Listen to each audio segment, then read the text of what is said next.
Dr. Lyra Voss had seen many things in her 15 years as a field medic aboard the Stellar Compass.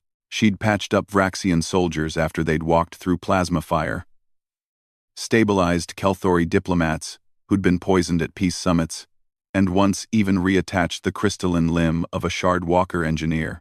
But nothing, absolutely nothing, had prepared her for humans and their peculiar relationship with creatures they called pets. The human liaison, Commander Sarah Chen, had collapsed 3 hours ago.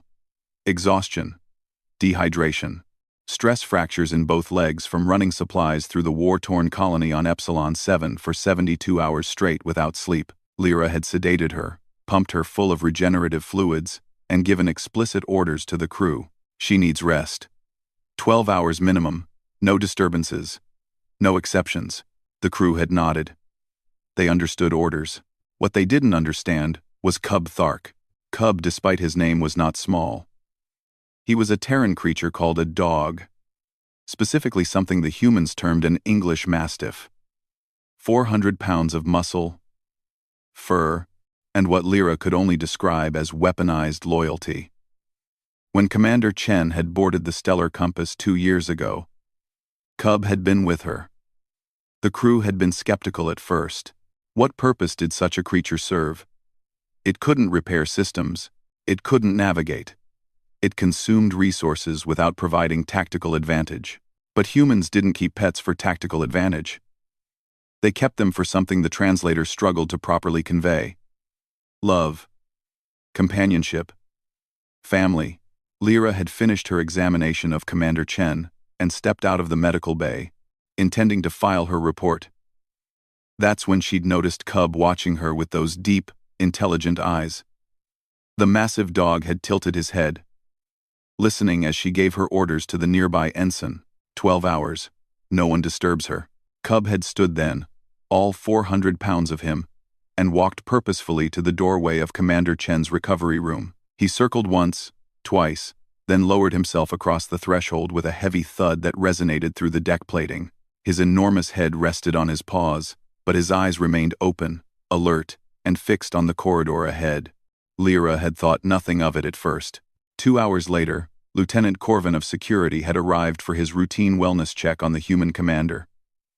He was a Vraxian, 7 feet of scaled muscle and military precision.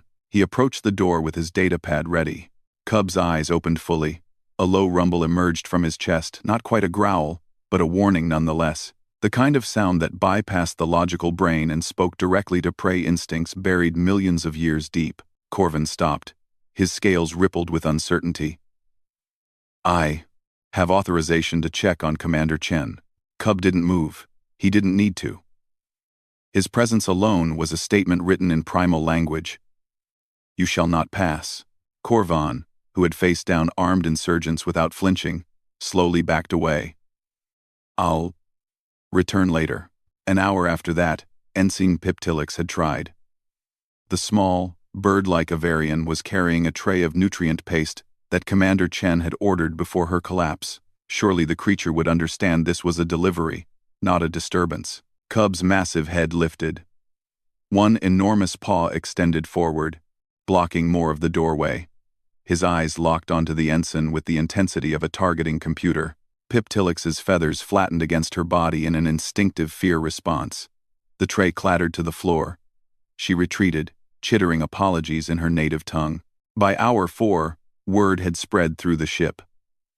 The human's creature had become a guardian, an immovable, uncompromising barrier that enforced Dr. Voss's orders with more efficiency than any security protocol. Lyra found herself standing in front of that doorway now, datapad in hand, needing to run a routine scan. She looked down at Cub.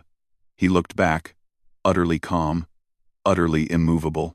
I'm her doctor, Lyra said, feeling foolish for explaining herself to an animal. I need to check her vitals. Cub studied her. For a long moment, nothing happened. Then his tail moved one small thump against the deck. His eyes softened marginally, and he shifted his weight, creating a gap just barely large enough for Lyra's slender frame to step through. Permission granted. Lyra conducted her scan quickly, quietly. Commander Chen slept peacefully, her breathing steady. color returning to her face.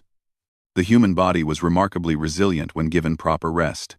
Lyra made her notes and prepared to leave. As she stepped back through the doorway, Cub immediately shifted position again, sealing the entrance completely. His eyes met hers once more, and Lyra found herself nodding to him, a gesture of respect between professionals.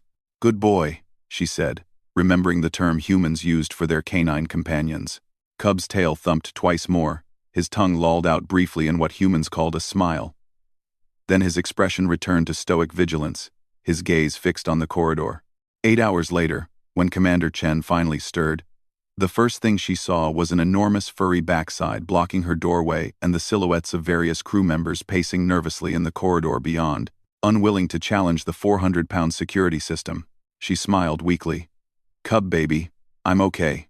The massive dog rose immediately, turned, and approached her with surprising gentleness.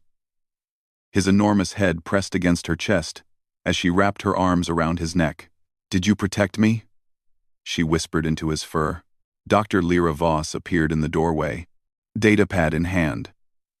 "He enforced my medical orders more effectively than any security detail I've ever worked with." Commander Chen laughed, a tired but genuine sound. "That's what dogs do. They protect their family." Lyra watched the interaction, something warm and curious stirring in her chest. She'd spent years studying biology, chemistry, medicine, but perhaps there were forces in the universe that couldn't be quantified in equations or measured in scans. Perhaps humans understood something the rest of the galaxy had yet to learn. That the strongest shields weren't made of metal or energy fields. They were made of loyalty, of love, of a 400-pound dog who became a door when his human needed rest. "Next time I give medical orders," Lyra said with a slight smile, "I'm requesting Cub Thark be formally assigned as enforcement." Commander Chen grinned. "He'd like that. Wouldn't you, boy?" Cub's tail wagged, sweeping across the floor like a furry metronome. And somewhere in the logic centers of the ship's AI, a new protocol was logged. "When Dr. Voss says someone needs rest, inform Cub Thark. He'll handle the rest."